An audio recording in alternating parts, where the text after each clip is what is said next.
the student who killed 17 children could have found another lethal weapon to kill. It was his perverted mentality which made him perform such a horrible act.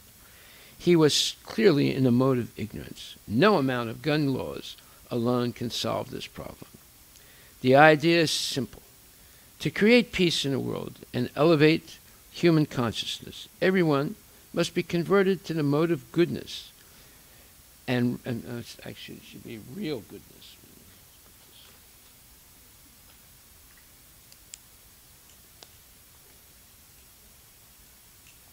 And follow the four universal principles: mercy, truthfulness, austerity, and cleanliness. How would there be peace when people don't follow the four universal principles? How can there be peace when people don't follow the four universal principles? They can follow these principles without breaking any religious principles that they may believe in. Can you still be a Christian if you don't eat meat? Yes, you can. The same applies to all the four universal principles.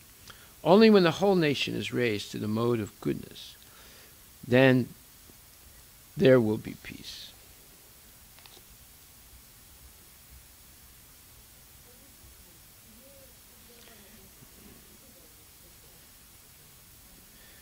To ensure people follow these principles, we must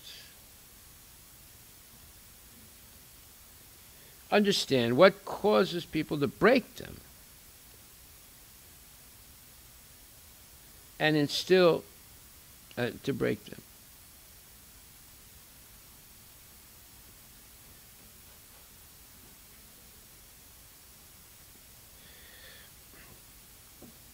To attain mercy, one must give up meat eating and the killing of animals, including fish and eggs.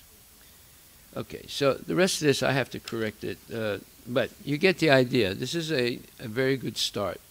We just have to work on it. What do you think, Vikram? How's it sound? Huh? Okay. Who? Anyone else? What do you think, Yamuna? You want to begin with No. What do you think?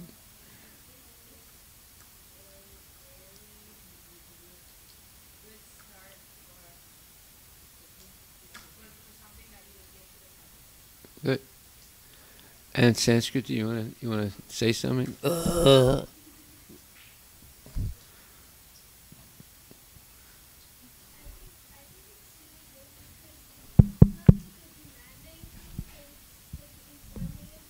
Yes.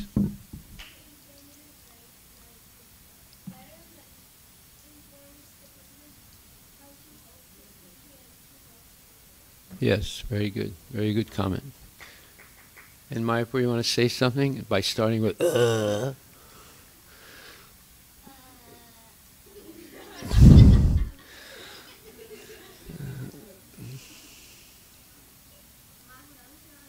Okay, now go wash your hands after putting it in your mouth. Anyway, Augusta, you want to say something by saying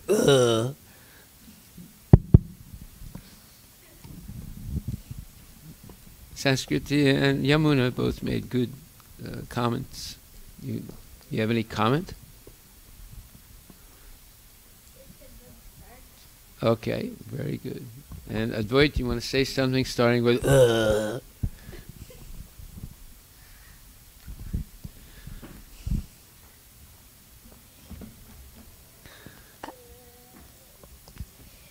The letter that Shrestha wrote, it was a really good yeah, this person wrote it. She wrote it really inspirationally and like in a way that the president will read it. Good. Not like reject it. Okay. All right. So she's beginning to explain here the four universal principles of spirituality. And we'll go over this again because it's very good to understand this. If you understand this, then you will be a much better person.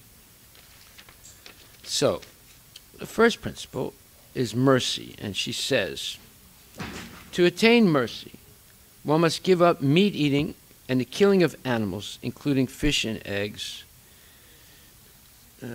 Well, I don't think you should put eggs. You put fish, chickens, and, well, chickens, turkeys, same thing. You can just say birds.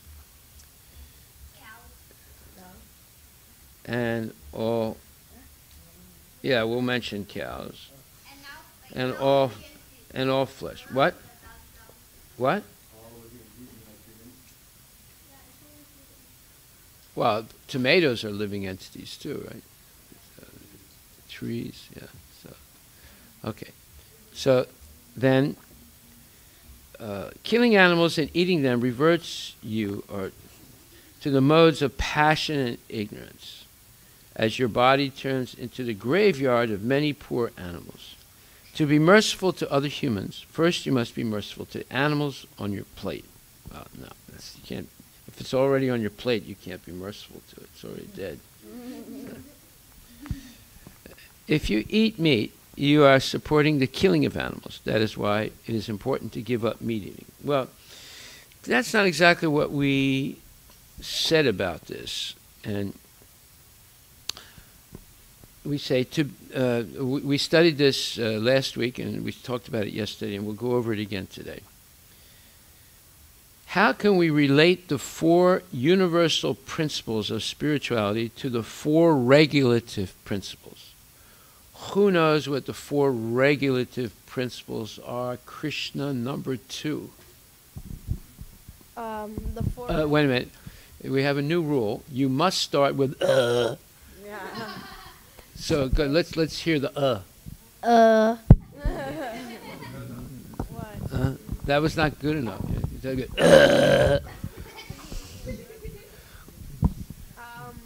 Oh, wait a minute. No, it's not good enough. You go, if you're going to do it, you have to really do an, No, go ahead. What? No, that's not good enough. It's not good enough. Or No you cannot meat. do it. You cannot do it also. Oh my God. No meat eating, no gambling, no illicit activities outside of marriage, and yeah. No meeting, no game, no and no No speculation. Okay.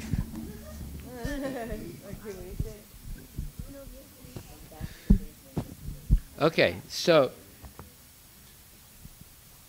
actually we're going to, those are the four regulative principles. Now we're going to correlate them to the universal principles of spirituality. So point 1 is mercy.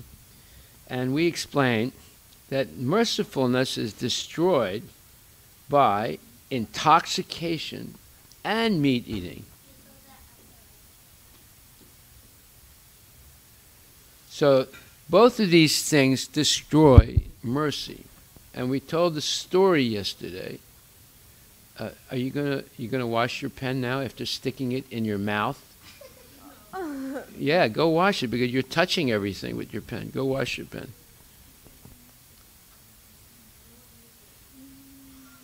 Well, now you contaminated your whole book bag by putting your saliva-laced pen in the book bag. Okay. All right. So, intoxication, as well as meat eating, destroys mercy.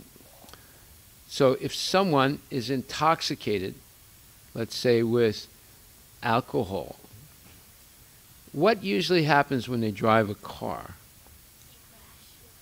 Yeah, they have an accident. Sometimes they kill people. And it's called a DUI. DWI. Is it DWI or DUI? DUI, yeah. So what is a DUI? Huh? Driving under influence of alcohol, right? So if you get a DUI, you know how much it costs? $10,000. Yes, the first time. Yeah. And you have to go to school to learn how to drive again. And it goes on your record, and you're insurance is increased tremendously because many people have been killed by drunk drivers, and many people have killed themselves by drunk driving. DUI, right? DUI. It means drunk under the influence. Oh, driving, okay. Driving under the influence of alcohol. They don't. INFLUNFLU.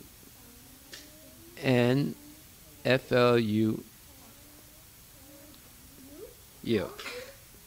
FLUENCE. Driving under the influence. DUI. It costs $10,000 the first time. Imagine how much it'll cost the second time. And there have been people who have gotten sometimes 10, 15, 20 DUIs. Right? And then they end up in jail. And they take the car away from them and so forth. So it's a very dangerous thing. And many times, under the influence of drugs or alcohol, people have killed other people. Therefore, intoxication definitely destroys mercifulness, as well as meat eating, because if you eat meat, you're actually paying people to kill other animals so you can eat them. Now, in the Vedic tradition, Kshatriyas were allowed to eat meat, but only if they killed the animals themselves. They couldn't pay someone to do it. And they were allowed to eat meat because they were allowed to kill animals to improve their hunting skills and their use of weapons. But even though they were allowed to do that, 4 of the Pandavas never ate meat. Only one of them did. Bhima. He was... Kshatriyas are allowed to eat meat. No, the 4 of the Pandavas never ate meat. Only Bhima did. But he was allowed to. And the Kshatriya is allowed to, but they don't have to, though. So you see that 4 of the Pandava brothers never... Are you going to stick the pen in your mouth again? And the new pen, right? The other dirty pen is in your... You what? Okay. What's the name who wrote that? Shrestha. Shrestha. S-R-E-S-T-H-A.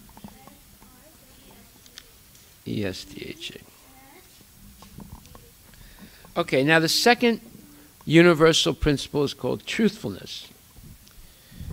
And truthfulness, Shrestha says, is important to give up. To become truthful, it is important to give up gambling. Gambling turns one into a deceiving liar. Gambling is the open door toward greed, which can easily lead to the mode of ignorance. Okay, this has to be corrected. Anyway, one will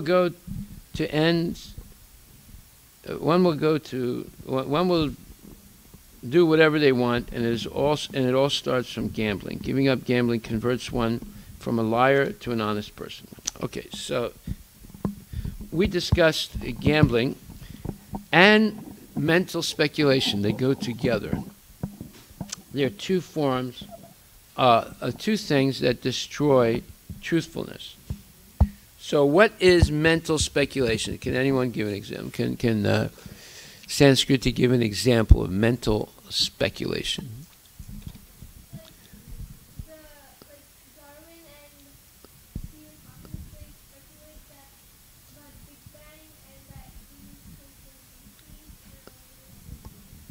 Yeah, okay, very good. Very good. Speculation means you don't know the answer, you just make one up. So you don't have to be very educated to speculate. Anyone can speculate. You just give an opinion based on whatever feels good at the specific moment that you've been asked to speculate. So people who engage in speculation and gambling, they'll eventually become distrustful. They'll be a liar. They'll engage in untruthfulness. And then number 3 is false pride will lead to not being able to follow a lifestyle of austerity. And false pride and meat eating, both of those things destroy the ability to engage in austerity. Now, who knows what austerity means?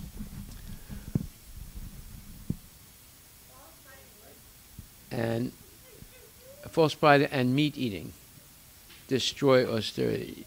Yes, Mayapur. Like how Ravana did austerity?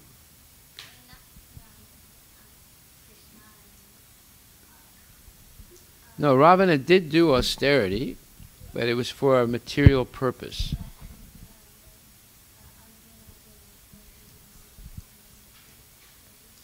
What austerity did Arjuna do?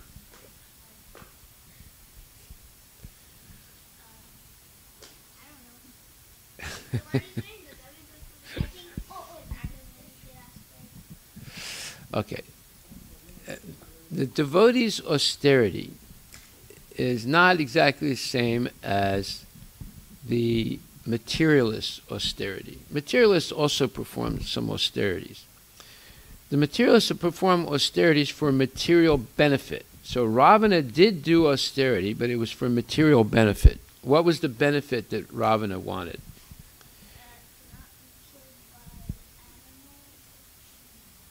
Okay, yeah, not to be killed. Let's put it like that.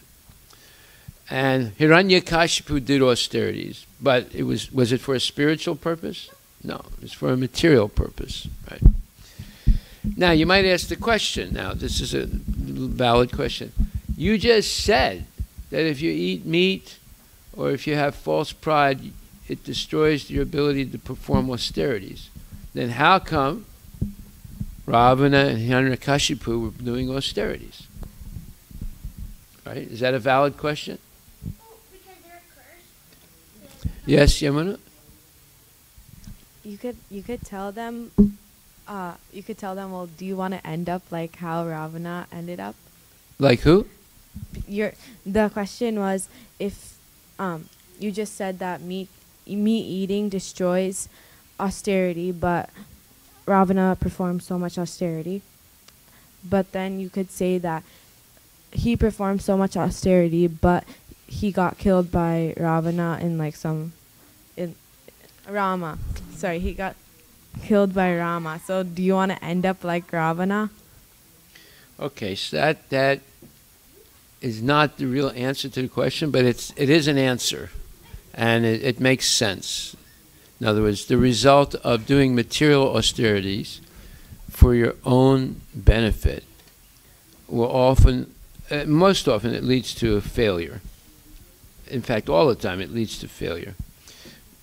However, if you perform austerities in order to please Krishna, like for example,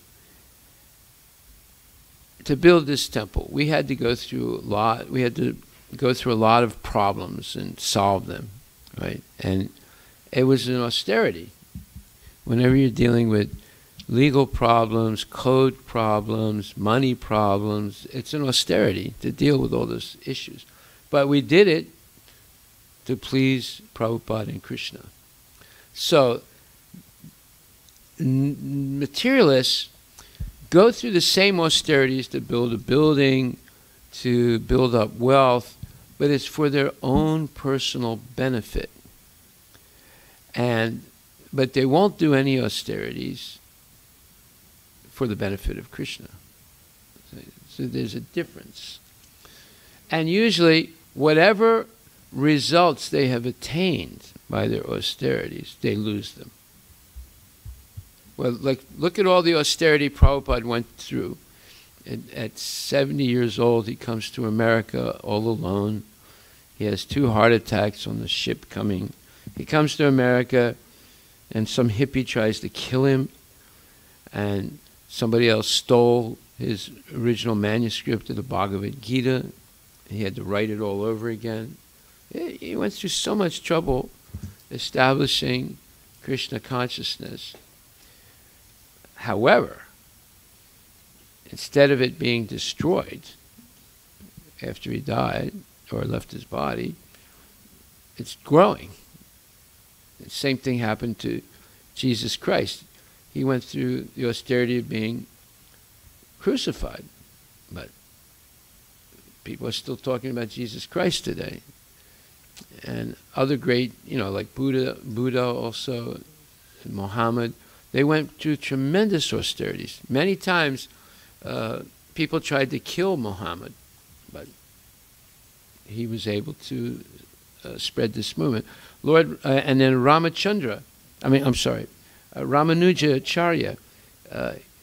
several times people tried to kill him, but he succeeded in spreading Vaishnavism all throughout South India, all throughout India. So you see, the austerity of the devotee will lead to something that's perpetuated, and the austerity of the materialists eventually it's destroyed. The result of their austerity is usually destroyed. And the purpose of doing austerity is different. In the case of the devotee, in the case of the materialist, he does some austerity in order to have more sense gratification. Whereas a devotee engages in austerity in order to please Krishna and spread Krishna consciousness. So Ravana, after he became so powerful and he defeated the Devas, what did he do? He was getting drunk. He was kidnapping other people's wives. Any austerity he did was to increase his sense gratification. Whereas the austerity of the devotee is to increase Krishna consciousness and spread it and glorify Krishna. So you see there's a major difference. And the austerity of the devotee is continual. He refrains from eating meat. He refrains from lying. He refrains from speculating. He refrains from taking intoxication. And he refrains from or restricts himself from eating meat and all these other things. Whereas the materialists, after they perform austerity, then they do these 4 things, the sinful things. So there's a major difference. They can't maintain, the devotee will maintain austerity throughout his whole life as a natural way of life by restricting his food only to prasadam, etc. Whereas the materialist, he'll do austerity for some time in order to have the rest of his life for sense gratification. So there's no comparison between the two. And the more sense gratification they have, it destroys their ability to perform any other austerity, especially for spiritual advancement. Okay, so then the last one, well, I think we covered the 4. The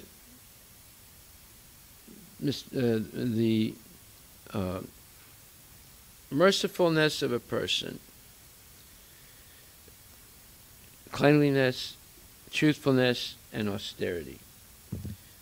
So mercifulness is definitely destroyed by intoxication and meat eating. And cleanliness of the mind and body is destroyed by illicit activities outside of marriage.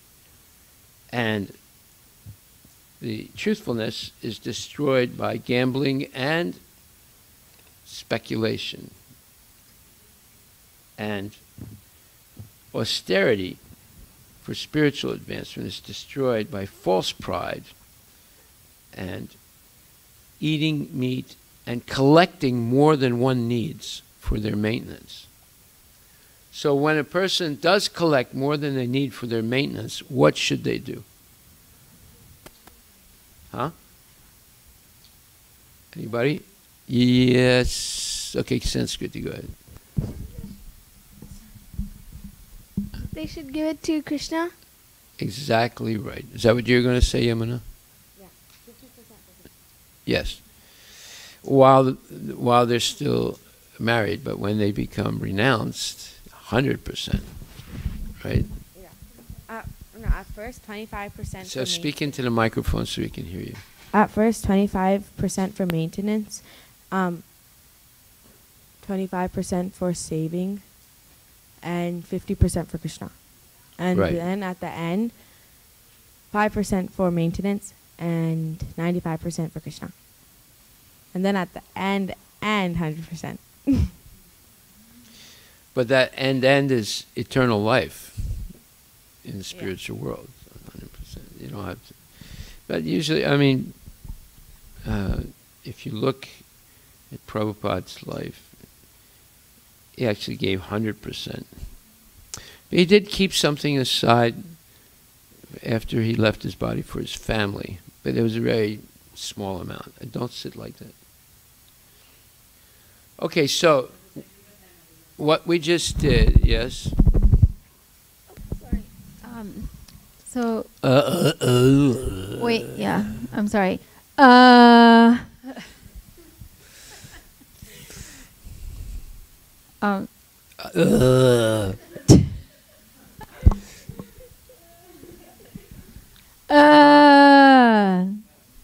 As devotees, we also tend to keep more than we need to, especially in the prasadam distribution field.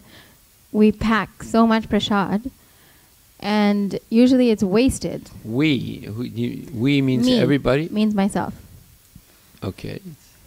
only. I've noticed this. You pack more than you need?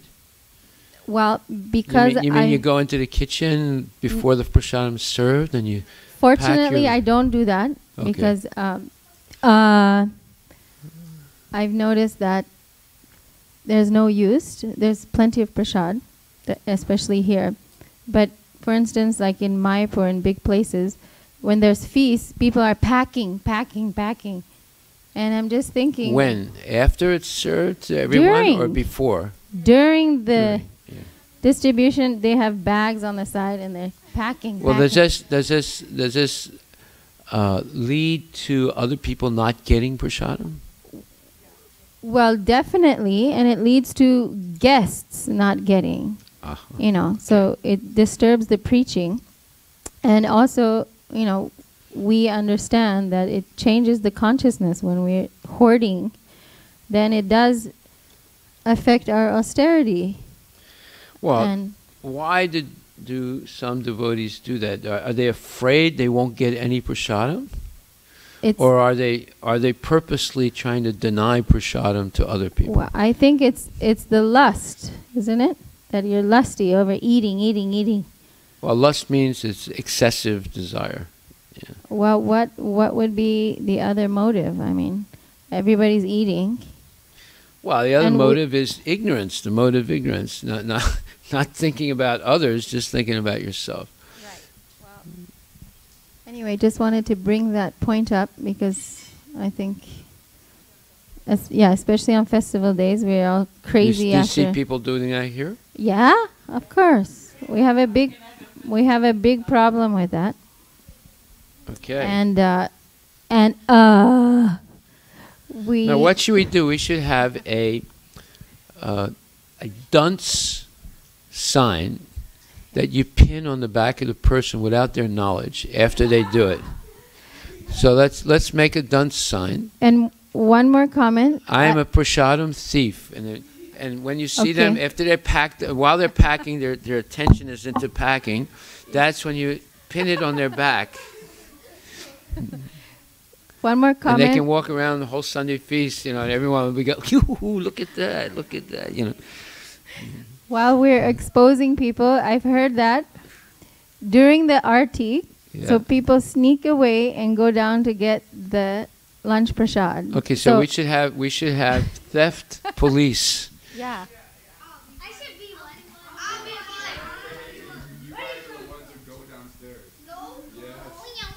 Now, we'll have two layers of police. One layer of police is to catch the prasadam thieves, and the other layer of police is to catch the policemen who are also doing the same thing. So we have two layers of police. Okay, so let's start this Sunday for the Sunday feast, but don't tell anybody.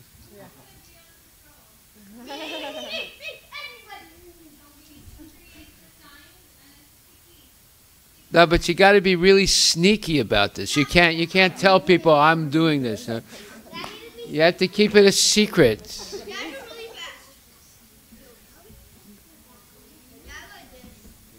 Krishna Prestaya will get the sign ready, and the two-sided tape. So as the person is really involved in packing all the prasadam and trying to do it quickly so nobody sees them, you just come up behind them quietly and go. What are you gonna do?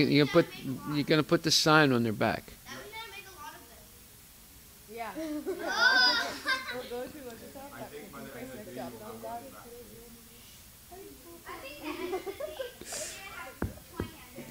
Uptown. Okay. All right. So that's what we're going to start doing. Don't tell anybody. Everybody who's watching, everybody who's watching the class are gonna know. Well, there are very few people watching the class. Don't worry about that. Yeah. Okay. So now we'll continue. Shrestha also says, let's see what she says about to acquire cleanliness. It is very important to give up illicit activities outside of marriage. These type of activities leads to uncleanliness in the mind and body, leaving both distracted, and keeps one's mind focused on the body and leaves people with a shallow understanding of life. To attain cleanliness, it is very important to give up all illicit activities. Okay. And finally, to become austere, it is very important to stop consuming and using intoxicants like alcohol, tobacco, drugs, also any foods or drinks that include caffeine, even chocolate. Intoxicants will convert a sane mind to an insane one. It is important to give up all intoxicants so that one is sane and is able to comprehend and do without any unwanted influence and live without any unwanted influences that stop one from using common sense. So to show austerity, one must stop consuming intoxicants. Okay. Well, then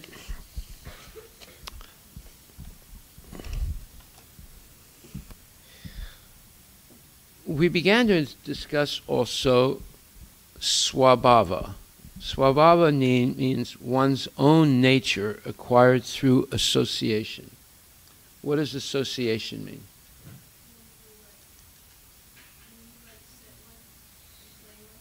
Yes. The people that you spend time with, right? Yes.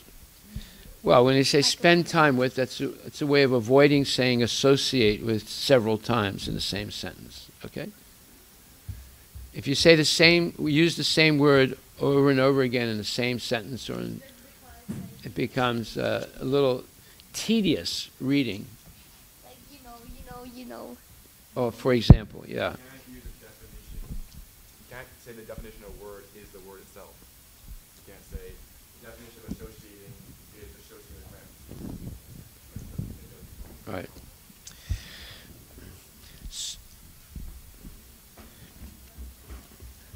So through association, one develops a swabhava, a nature, the way you think, the way you see the world, the way you do things. That's called culture. You develop a culture through association. So if you associate with people who are always playing video games, what culture do you acquire? The video game culture. Which is? This is the game. What is the culture of most video games? Violence. Yes. So you will develop a violent... Now, those people, I don't know if you ever heard of Columbine School Massacre. This was one of the first big massacres that took place in Colorado in a school called Columbine. The people, the young kids, they were like 15, 16, that massacred a whole bunch of students in the Columbine school. They always dressed in black. They always dressed in black. And they had long black trench coats. They would come to school dressed in black with a long black trench coat and these military type of black boots. And they would always hang out with each other. And they had their own, and they all played violent video games. And then they made a plan to get some guns, and then they planned out how they were going to go to school one morning and just kill other kids and kill themselves. Yeah. So they just made this plan to do that, and they did it. So how did that idea of being so violent and even killing themselves, where did that come from? Video games. Yeah.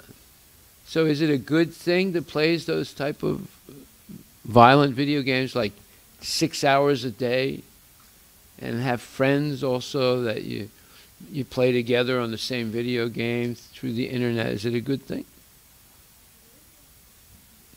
What do you think, Mayapur?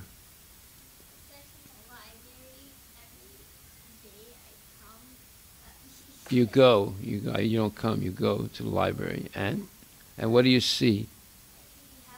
All the people they're watching movies, and half of the whole crowd is kind of like they have this new website called Roblox, and like so many people, like at least all the crowd in the Library. Yeah. So is that a good thing or a bad thing? Yes. Because they're associating with the culture of the video game, which is a culture of violence. Can you stop that? Can you not have a pen in your hand? So put that pen down. Put it down. Yeah. Who else was going? Tick, tick, tick, tick, tick, tick, tick. No, you were doing it. Stop that.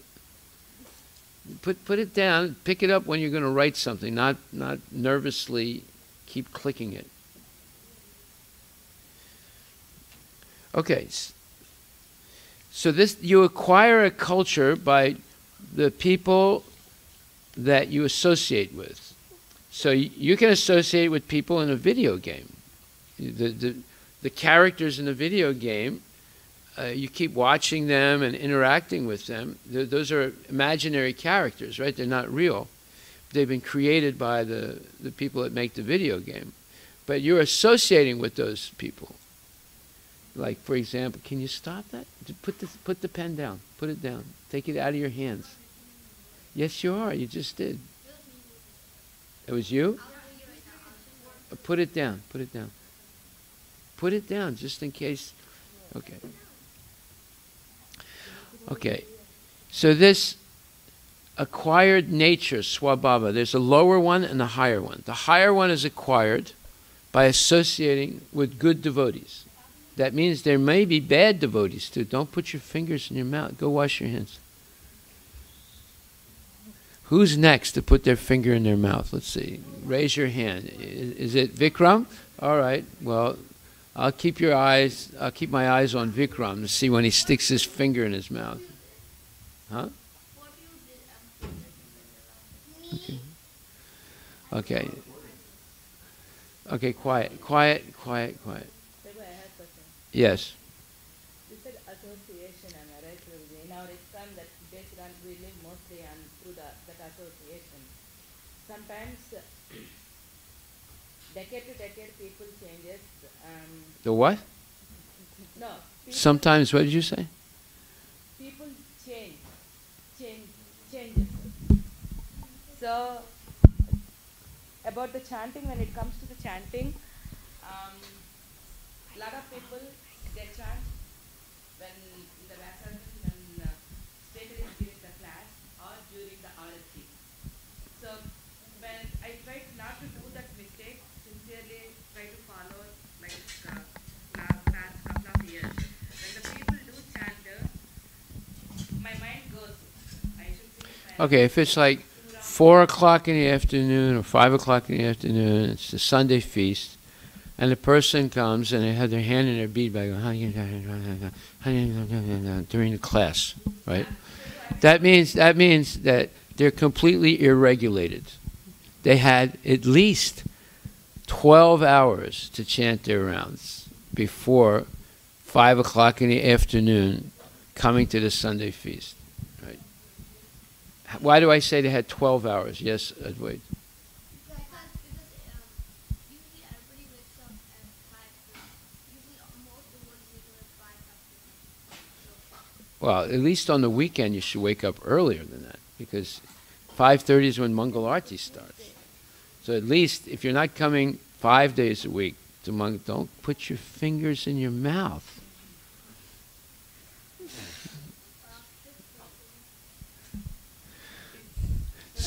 So wait a minute. So at least on the weekend, people should wake up and come to Mangal Arati, don't you think? Makes sense, right? At least 2 days a week you should come to Mangal Arati. Okay. Yeah, go ahead. So, if I go and say something, please not to chant. Especially, I don't know. Maybe I'm facing behind my back, not a criticism, but I don't care, Prabhuji. But lot of times I don't come to your classes. Once in a while, my husband every Saturday morning he keeps your class in the home, in the phone. I hear most the 10th offense that inattentive chanting. You always says that attentive chanting. But when these devotees do that, they climb as very seniors. They are coming since years. No, it's just a sign of being irregulated. That's all. So it doesn't matter they're senior or not senior. If 5 o'clock in the afternoon in the Sunday feast, you're still trying to finish your rounds, that means they're irregulated. And then they sit in the class as if they're doing something right, but actually it's very insulting to do that to the speaker. Sit there and go, So, yeah, it's better you get regulated, at least on the weekend. You wake up early, come to the class without your hand in the bead bag and listen carefully, and then, chant your rounds and so forth. Okay. So now, this acquired nature, there's a lower nature and a higher nature. Yes. Bad devotees, so two are different words, right? Bad and devotee. So we cannot use devotee. If someone is bad, then how is devotee? So I'm a little confused in the word bad devotee. Well, it's a person who's supposed to be a devotee, but who is not exemplary in their behavior, and sometimes they do things that they should not be doing. So you can't say they're not a devotee because they're probably initiated, they're dressed like a devotee. See, the worst thing to do is when someone is dressed like a devotee and is behaving badly. That's the worst, right? That gives a bad impression. Yes? So doesn't devotee just simply mean someone that's devoted to something? So couldn't you be a devotee of something material like video games or... Well, when we use the word devotee here in this context, it means someone who's initiated or someone who's working toward initiation, who dresses like a devotee, who is purportedly a devotee. So one time, I remember many years ago, it was like almost 48 years ago in Paris, we were inspiring people to join the temple right off the street. And this one French boy joined the temple, and then we shaved his head right away, and he had a dhoti, and he was coming out with us on Sankirtan. And after about a month, he started disappearing after Sankirtan, not coming back to the temple with us. He'd go out and was good at distributing books, and then all of a sudden, we'd say, "Oh, where is he?" We'd look around, he wasn't around, and then later on in the night, he would come. So we'd ask him, "Where were you?" He'd say, "Oh, I was distributing books." Then one day on Sankirtan, one girl came up to me and said, "You guys are really cheaters and liars." And I said, "Why?" And then she described this devotee, right, who did something horrible to her, right? So when he came back to the temple that night, we cut off his sikha and told him that, you can't have a sikha and put on a devotee and do nonsense, right?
You have to loosen this first.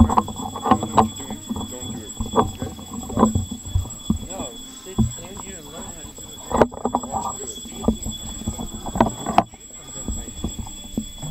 Which way is loosen anyway? This way. This way you lose it. Tighten is Coach, can I sing? Huh? You want to sing? Okay. Oh, can Vishaka sing? She didn't sing for a long time. Yeah, I didn't sing for a long time. Okay, fine. Not now, okay? After this. In what? I failed in NSF.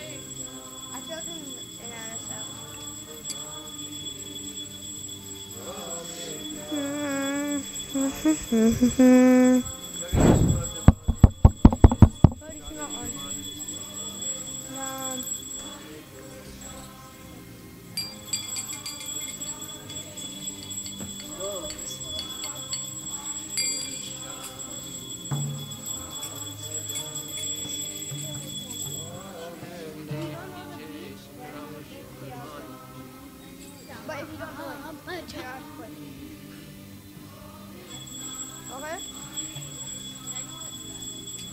if you don't know it.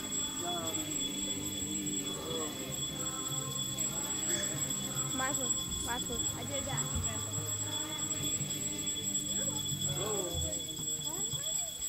Yashomati Nandana Brajabarana Gara Gokula Ranjana Kana. Here, don't play. That was too loud. Yeah, you don't play. That was too loud. Yashomati Nandana Brajabarana Gara Gokula Ranjana Kana.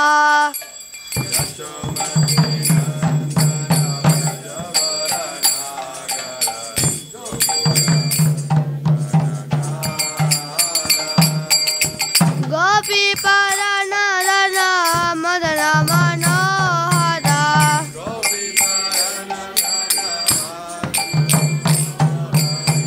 Gopi Parana Rana Madana Manohara.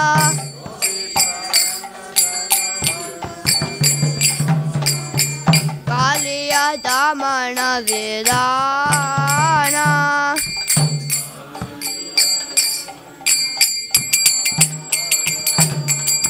Kaliya Damana Vedana.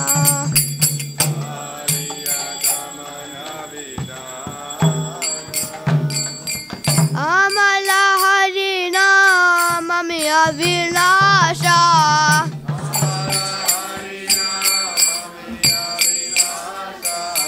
Amala Harina Mamiya Vinasha.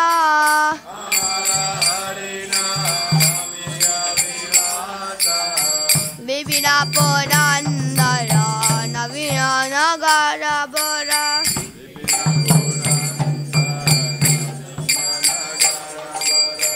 Vamsivadana Subhasa.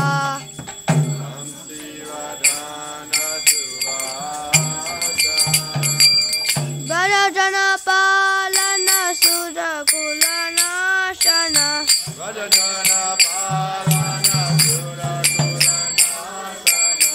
Bharajana Palana Sudakula Nashana.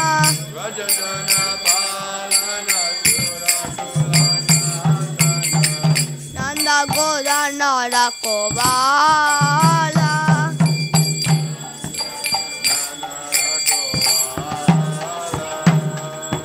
Nanda Godana Rakovala.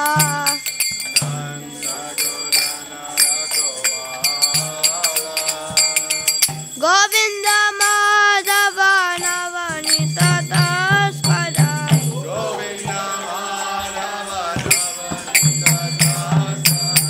Govinda Madhava Navanita Taskara.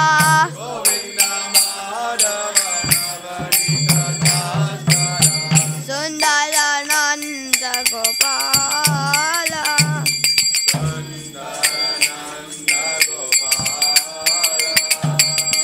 Yamuna Tata Chara Gopi Vasana Hara. Yamuna Tata Chara Gopi Vasana Hara. Yamuna Tata Chara Gopi Vasana Hara. Yamuna Tata Chara Gopi Vasana Hara. Rasa Rasika Kripa Moya.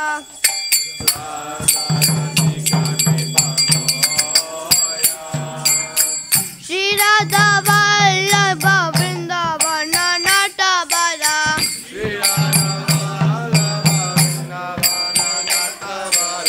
Bhakti Vinoda Shaya.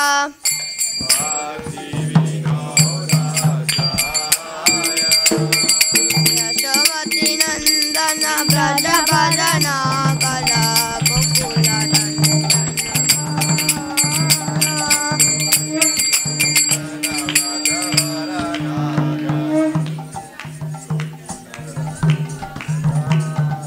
Yashomati Nandana Brajabarana Kara Gokula Janakana Sumati Nandana Brajavara Nagara Janakana Gopi Paranadana Madana Manohara Gopi Paranadana Madana Manohara Gopi Paranadana Madana Manohara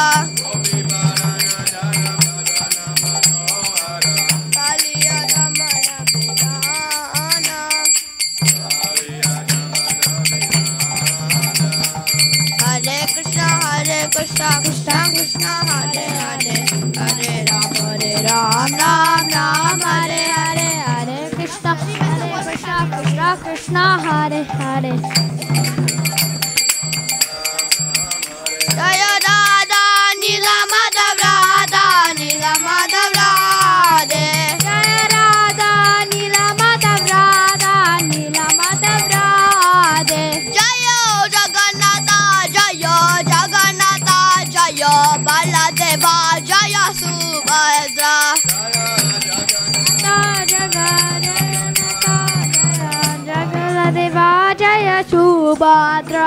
Jaya Sita Ram, Jaya Lakshmana Hanuman, Jaya Sita Ram, Jaya Lakshmana Hanuman, Jaya Sita Ram, Jaya Lakshmana Hanuman, Jaya Sita Ram, Jaya Lakshmana Hanuman, Jaya Gauranita, Jaya Gauranita, Jaya Gauranita, Jaya Gauranita, Jaya Gauranita, Jaya Gauranita, Jaya Gauranita, Jaya Gauranita, Jaya Jaya Prabhupada, Prabhupada, Prabhupada, Jaya Jaya Prabhupada, Jaya Jaya Prabhupada, Prabhupada, Prabhupada, Jaya Jaya Prabhupada, Jaya Jaya Gurudev, Gurudev, Gurudev, Jaya Jaya Gurudev.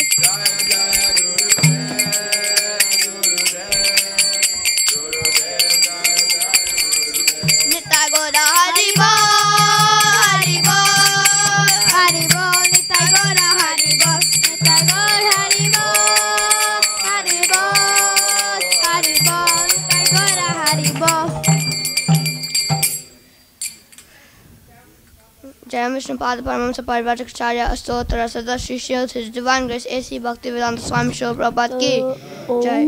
Jai Om Vishnu Pada Paramahamsa Parivrajacharya Astotra Sada Shri Shield His Divine Grace Bhaktivedanta Saraswati Goswami Maharaj Prabhupada Ki Jai. Namacharya Shri Haridas Thakur Ki Jai. Prince Kaur Shri Krishna Chaitanya Prabhu Nityananda Shri Advaita Gadadhara Shri Vasadi Gaur Bhaktivinoda Ki Jai. Shri Radha Krishna Gop Gopinath Shyam Kund Radha Kund Ki Govardhan Ki Jai. Shri Vrindavan Dham Ki Jai. Mayapur Dham Ki Jai. Jagannath Puri Dham Ki Jai. Ganga Mai Ki Jai. Yamuna Mai Ki Jai. Bhakti Devi Ki Jai. Tulsi Devi Ki Jai.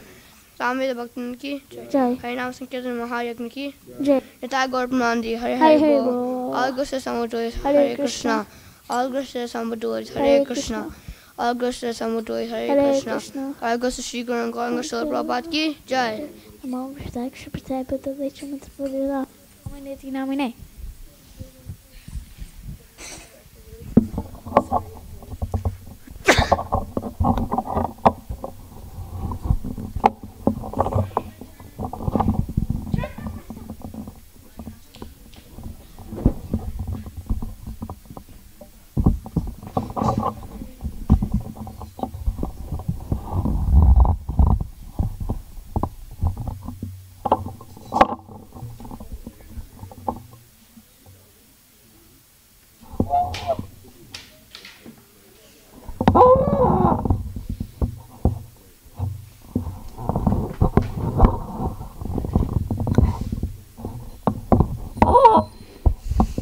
Hare Krishna. Jai Shri Shri Radha Nilamadhava Ki Jai.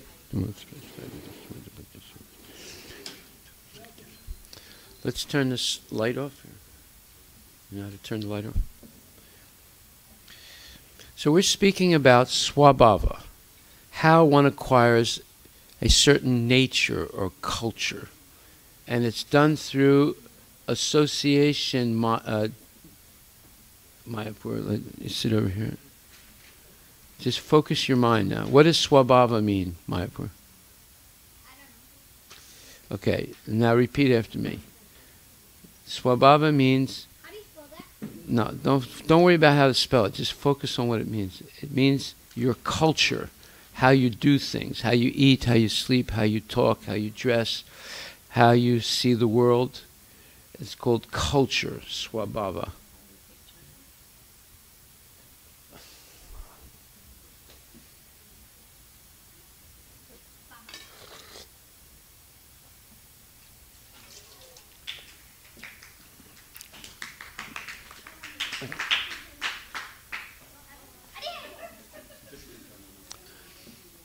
This is called swabhava. So what is swabhava, Advait?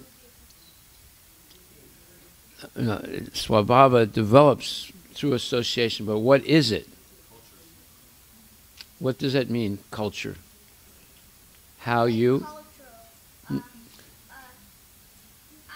My cultural is peace. Maya, but just keep quiet. Go ahead. What is it? What does it mean, culture? Okay, Krishna 1, 2. What does culture mean? Not exactly, but yes, how you do things, how you eat, sleep, talk, dress, think, see the world, how you, your worldview. Yes, it's called your culture, right? So, what is the culture of Krishna consciousness, Arush?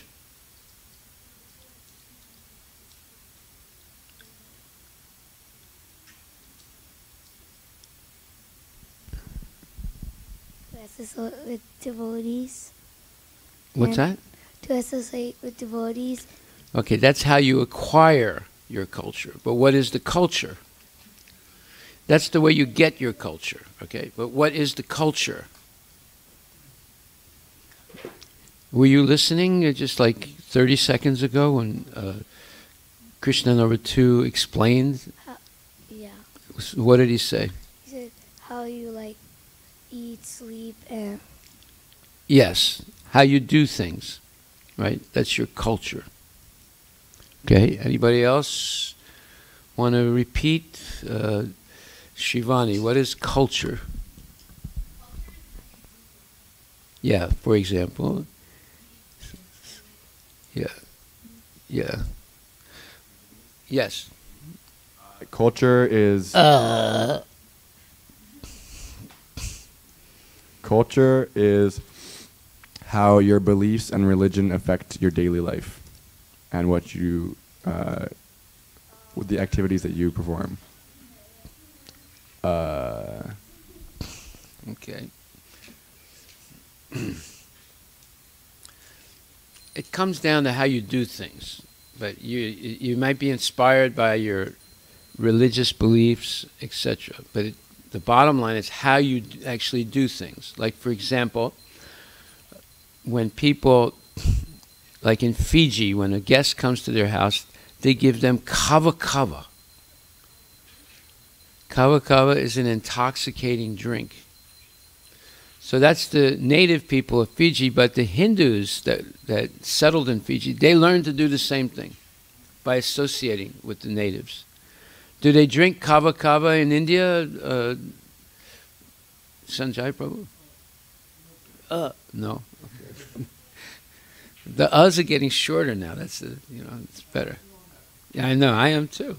I'm still using the but we're working on getting rid of it. No, they don't. But how come the Hindus in Fiji do? Yeah, it's not their culture actually, but they imbibed it. Imbibe means they accepted it by associating with the natives, and that's not a good thing. They should have taught the natives to drink lassi. Right? They drink lassi, and lassi is not a dog, right? It's what is a lassi? Well, you can put mango. Yes, it's a yogurt drink. It's like mango lassi. Okay, we don't want to hear your So the higher swabhava, or higher nature, or the higher culture of a person is acquired by associating with good devotees, and especially acharyas like Srila Prabhupada. We associate with Srila Prabhupada by reading his books and discussing his purports. We associate with Srila Prabhupada by following his instructions. What were his 10 fundamental instructions? Anybody know? In the beginning of Krishna consciousness, one day the devotees asked him, Srila Prabhupada, are there any rules in Krishna consciousness? And he said, yes, thank you very much for asking that question. And he wrote them down in his own hand. You want to pull up those rules? Prabhupada's instructions given to devotees for temple life. I remember reading it in a book. Yeah, we should actually print it out and put it up somewhere, so people can see what his. When the devotees asked him, are there any rules that we have to follow, Prabhupada? Because in the beginning, Prabhupada didn't say you have to do this, you have to do that. He just chanted Hare Krishna and gave out prasadam and spoke Bhagavad Gita. And after they started the temple in New York on 2nd Avenue, one day the devotee said, Prabhupada, are there any rules? You haven't given us any rules. He said, yes, thank you for asking the question. Because they asked, then he wrote them down. Do you have yes?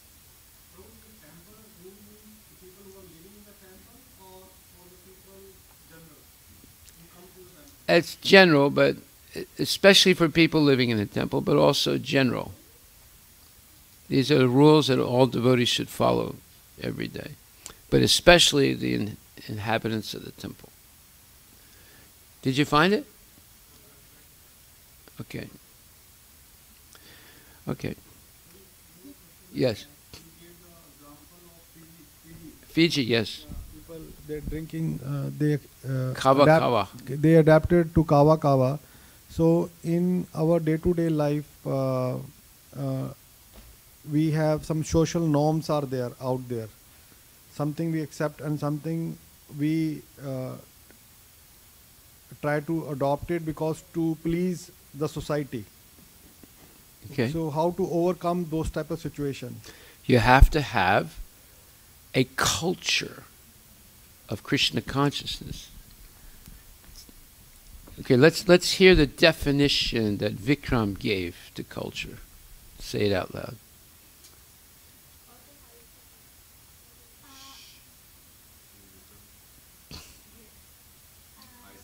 Quiet. That how your beliefs and your religion affect your daily life. Okay, so you got that? How your beliefs and religion affect your daily life. So if you do not have a culture based on your beliefs and your religious convictions, then you're disarmed. You don't have anything, any bottom line values. So therefore, when you associate with other people, you'll accept easily what they do, based on their beliefs and their religion or non-religion.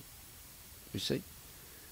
So that's why we have to teach our children the culture of Krishna consciousness. If they don't have that, then they'll accept other people's culture. The way they do things, the way they eat, sleep, dress. Just like those kids that massacred fellow students in Columbine Middle School, I think, or high school in Colorado. It's about 10, 11 years ago. It was like the first big high school massacre. They were dressing in black, and they came to school every day with long black trench coats. And the girls had black fingernail polish, not polish, but fingernail colors, and black lipstick, and they had black military boots. Right. They would come to school like that, and they would associate because they had accepted a culture. That culture is called Goth, G-O-T-H, culture. And along with that, they accepted certain types of video games. They were extremely violent, and they would watch them, like play them for like hours at a time. And eventually it led to them committing a massacre in their school and killing themselves. So unless you have a culture, then if you don't teach that culture to your kids, then your kids will accept another culture. Because whatever looks like it's cool, fun to do, dress in black, have black fingernail polish, and black, I don't know. It is gross. But that's not the grossest. There's even more gross. Kids nowadays disfigure themselves to look like demons. They'll get 2 lumps on their forehead. They do it surgically. So they look like, Ravana. And then they stick, pins through their noses and their ears and their tongue. But of course it's weird, but it's a culture. And then they have tattoos, all kinds of tattoos, skulls and dead people and vomit and whatever. Do they even have like black glasses? Whoever has glasses and black hair. Yeah, of course. So that's a culture that kids accept out of due to bad association. So the most important thing in spiritual life is what? Good what? Yes. Good association. If you associate with good devotees, you'll become good. And if you associate with bad people, you will become bad. Tell me who your friends are. I can tell you who you are. Right? So if you hang out with criminals, you will become a criminal. You'll end up in jail. This is what happens. Kids join gangs like MS-13. This is a gang. There's about 300,000 members of this gang in the United States. They came across the border illegally. And to join the gang, you have to commit a murder when you're only like 14 or 15 years old. Sounds fun, huh? Yeah, so don't think I'm making this up. This is true. There are societies like that, even in this country. And it's a culture.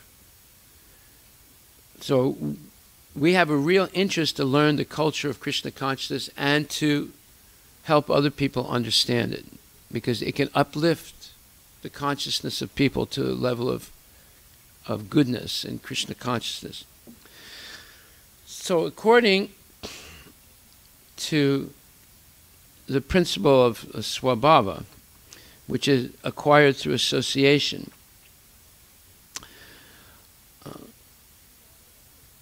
if we associate with people who are in the modes of passion, you have to understand what the mode of passion is. Rajaguna,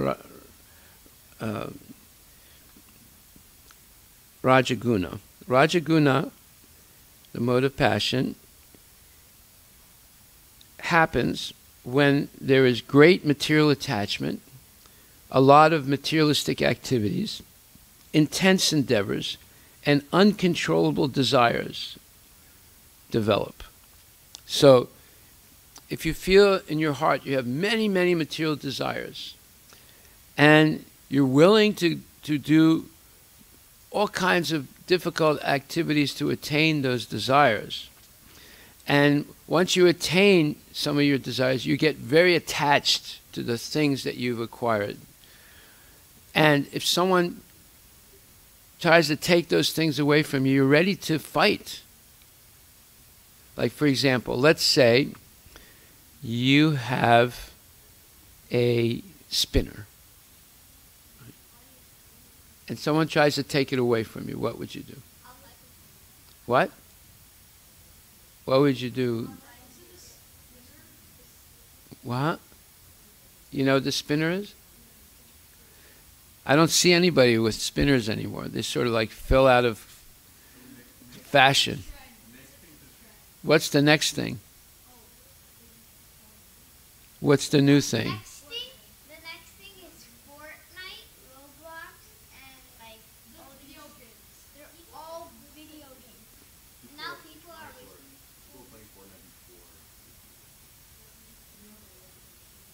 Okay, so let's go back to the spinner. Let's say you have a spinner and someone just grabs it from you and starts spinning it and won't give it back to you. What would you do? I'll be like, Would you be willing to fight that person to get it back?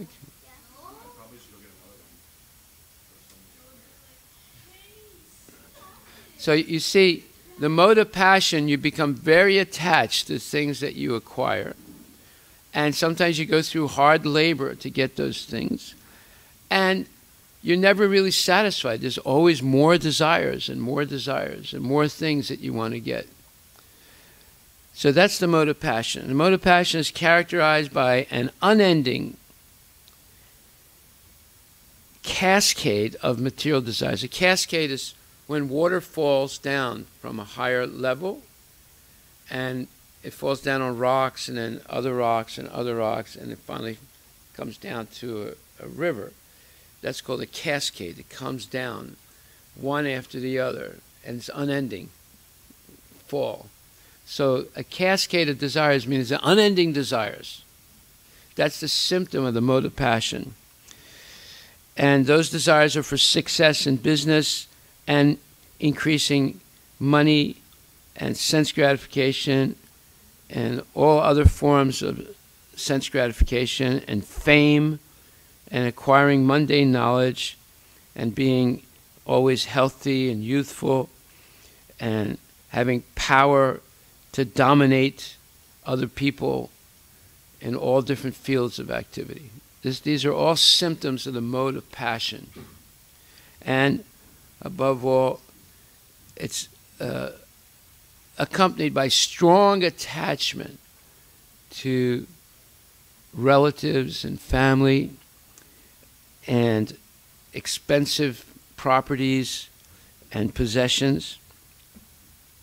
And because of such passionate material desires, if they become frustrated, one becomes extremely angry, resentful, and greedy.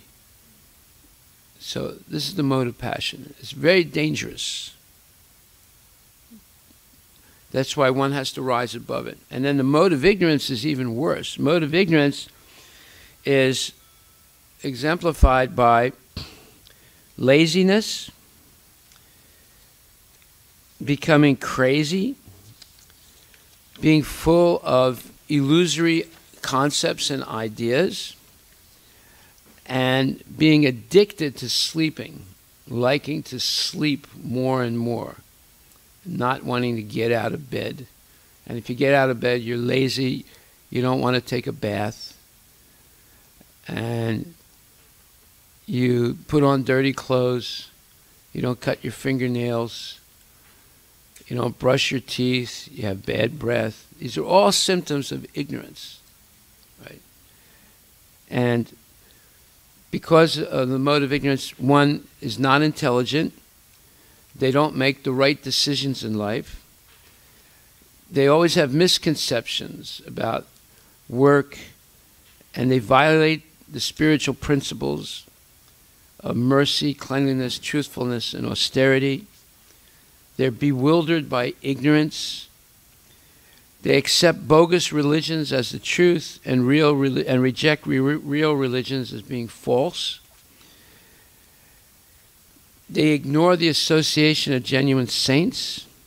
They pass most of their time in sleep, laziness, illusory pursuits, and distress. They don't really have much happiness at all. And they're always avoid self-realization.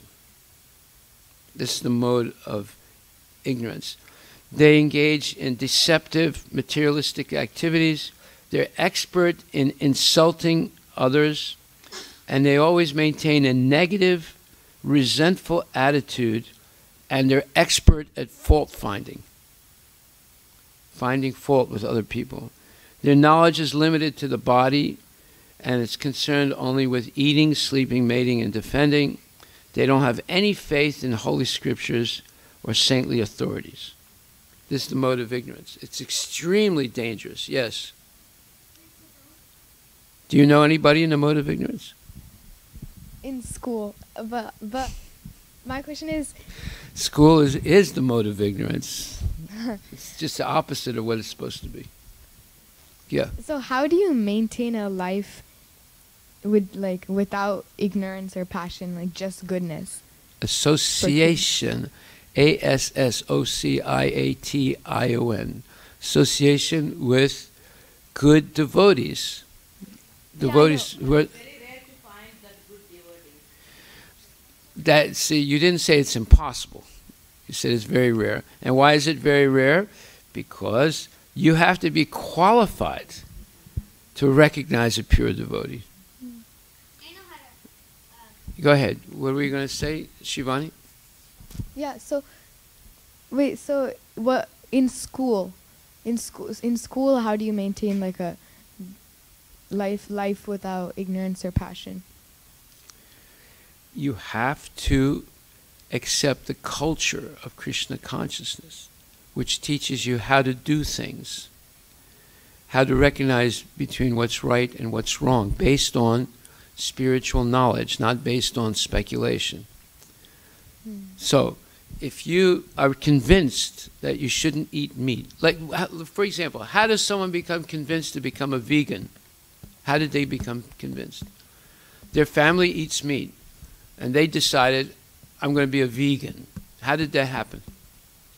Maybe they didn't like killing animals and eating like dead animals. No, it happened by association.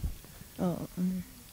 By associating with kids who say, oh, I don't eat meat anymore, and I don't eat dairy, because dairy is bad. And they want to associate with them, so they accept their culture, how to do things. So their culture is no dairy, because cows are being mistreated. Right? So is that your culture? No. Well, if you were not exposed to cows who are not being mistreated, you wouldn't have a choice, because you think, well, all cows are being mistreated, therefore I'm not going to drink any milk. But if you're exposed to a culture in which cows are not exploited, not mistreated, and they're protected, then you can drink that milk. You don't have to be a vegan. You see? It all depends on association. And what Prabhupada wanted to do was to build up these temples and extend the temples to farms and schools and businesses and things like that, where people can follow this culture of Krishna consciousness. You see? That's what we're trying to do. Why do we have a farm? Why are we getting another farm? Why are we having a school? Why the temple is a school? I have so many courses in the temple. It's to instill this culture into the lives of people, especially kids, because kids will grow up and become the next generation. You understand? Yeah. We have our Goloka Farm milk, but we also go outside and buy regular milk. So what should be our culture? Should we only take our farm milk and not take milk products from outside cows? Prabhupada did. And he offered it first. One time when Prabhupada was in Moscow for the first time, it was hard, at that time it was hard to find milk in a store. Sometimes they would have it, but it would go out real quick. So the devotees told Prabhupada, we're having trouble finding milk, because Prabhupada was asking for milk. And they said, and Russia is different, at least in Moscow it's different. You have to take your own container to get milk. They don't. So Prabhupada said, take my lota.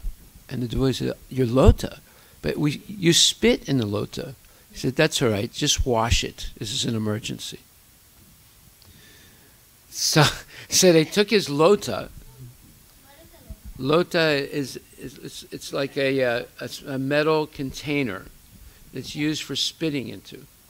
Instead of spitting on the ground or spitting in your handkerchief, you spit in the lota, and then you go and, they wash it every day. This is something they have in India. So Prabhupada had a. Also, they use the lota for cleaning their, themselves after they pass stool. It's kept in the toilet also. The lotas can be used. Lota is used for different functions. So the lota that they had was the lota that Prabhupada was using in the toilet.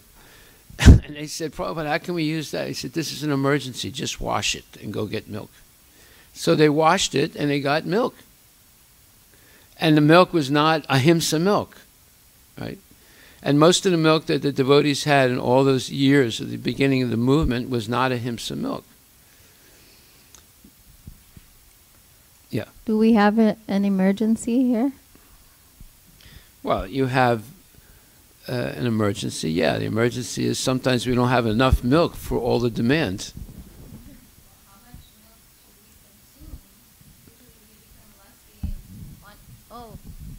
Let me go to Yogurt Land and get some frozen yogurt. Let me go here and there, get this ice cream, that ice cream.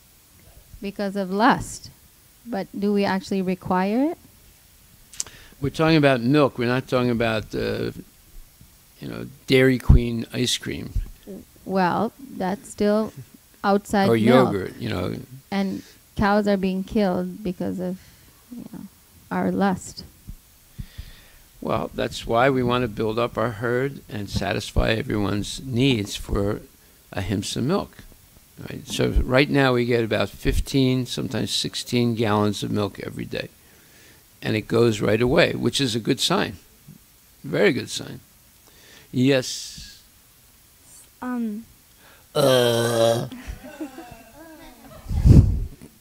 Krishna.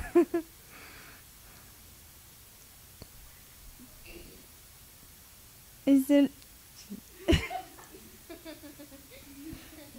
so we should tell people that our offering to Krishna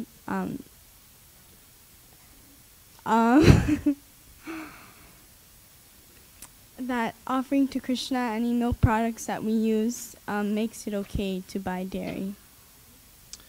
In an emergency, yes. Therefore, we should use our intelligence and our efforts to have enough ahimsa milk for the needs of the community. See, it's an emergency, so in an emergency situation, you have to make special efforts. Right? Yes, you're going to begin with Hare Krishna. Okay, very good. Let's do that from now on. Start every sentence with Hare Krishna. How about that, Vikram? All right. How is that, Krishna too? How's your pen doing? Is it still in your hands? He's angry because I separated him from his friends. I told him he can't talk very fast. Well, that's called playing 6 feet. Okay, go ahead. Can we create a culture where we understand we should limit our milk consumption?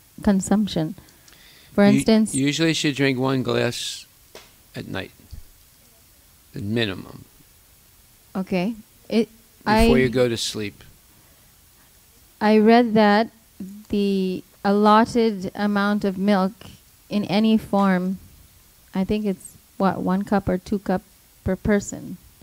Yes. And if you have 1 cow, you're getting only a certain amount of milk. Like, for instance, if everybody had 1 cow per family, If you it's have an to Indian divide cow, that. you would get 1 gallon a day. You get 1 gallon a day. So you have to divide that,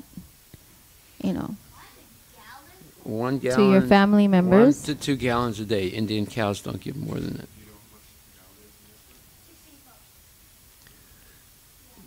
Correct. 8-ounce cups.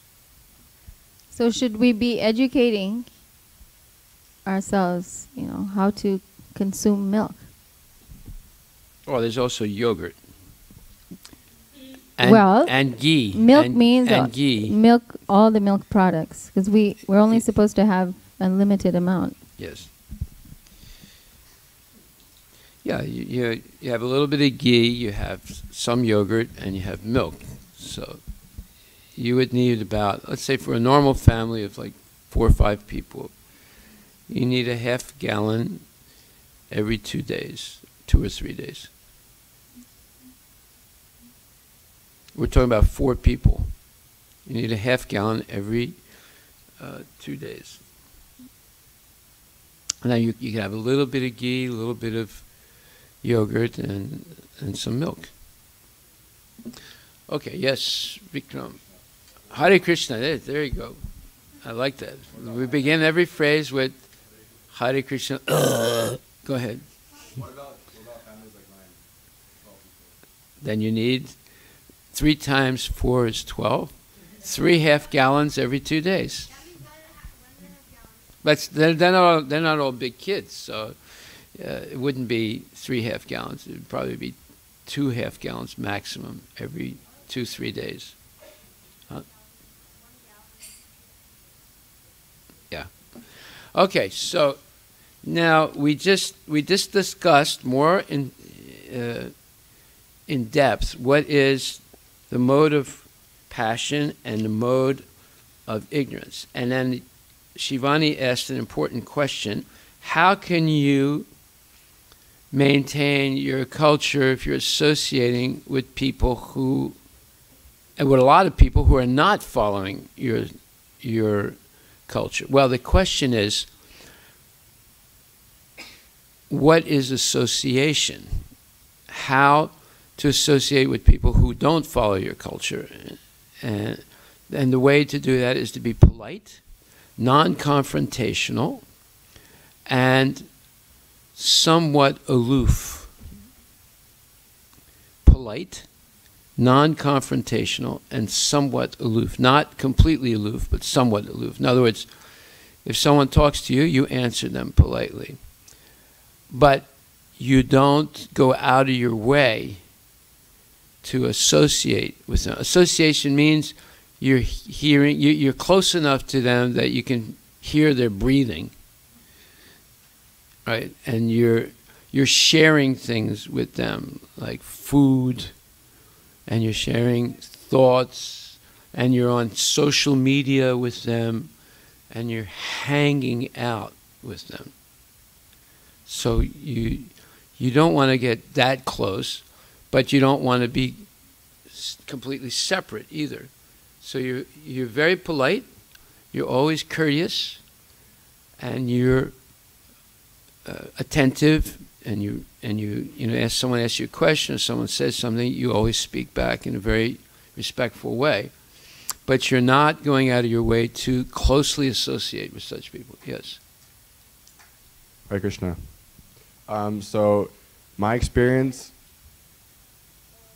at college, I've decided when I first started college that, first of all, I would never spend time at another person's house as far as classmates go. I'd never go anywhere with them. And second of all, I'd only spend time in my classrooms and the library where I study. I wouldn't go anywhere else just for the purpose of hanging out with my friends. Yes. Good. Does that help, Shivani? A little bit, yeah. However, if a person wants to share your culture, then you can show special attention to them. Like, for example, we meet people on the street, and sometimes those people want to know more about Krishna consciousness, so we invite them to our program in Seattle, or we invite them to the temple, or we invite them to the farm.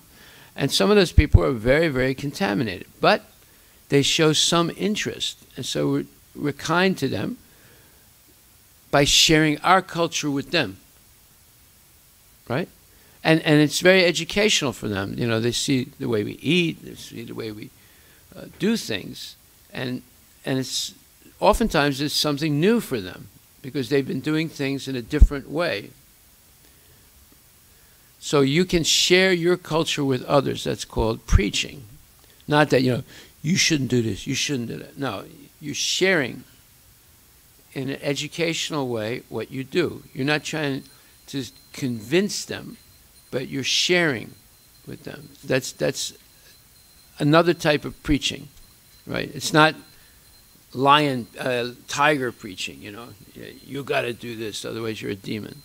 But you're educating them on how you do things, right? How you make rotis, how you make sweet rice, how you make spice blends and use that for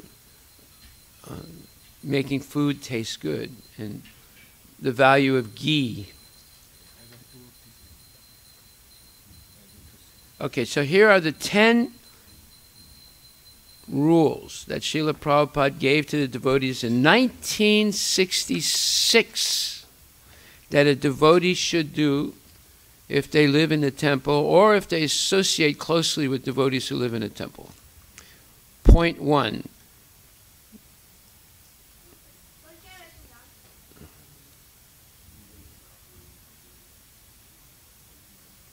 Okay, this is not it, Prabhu. You didn't give me the right thing. This is Ananda.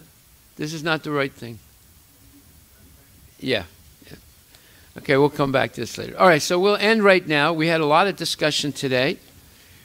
Our homework for next week, is write a description of the mode of goodness. Because today we discussed in detail the mode of ignorance, and you'll get notes from today. Mode of ignorance and mode of passion. So now describe the mode of goodness. Okay, you got that? What happened to Mayapur? Where is he? There he is, right there. You know what you have to do, Mayapur, for next week? Okay. And Advait, begin with? Okay. We're working on it. We want to send it out, after we go over it next week. All right, we'll go over it for one more week. But you can work on it. You get a copy from Anandaram Prabhu. Okay, you can ask him, he'll send you a copy, right? Of the letter of Shrestha to President Trump. Okay. Well, we'll stop now. Now, Krishna too can play with his pen all he wants. But I know you're not going to do it now. You only do it in the class. Hare Krishna. All glories to Srila Prabhupada ki jai.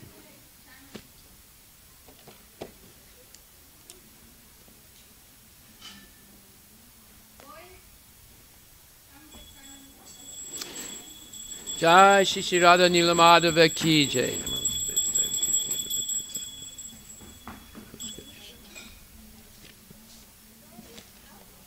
Yes. Get a copy of the letter. So you can, okay, go ahead. What's your question? Usually at my house, like I try to after I finish my homeschool, I try to read the Bhagavad Gita. Yeah, that's good.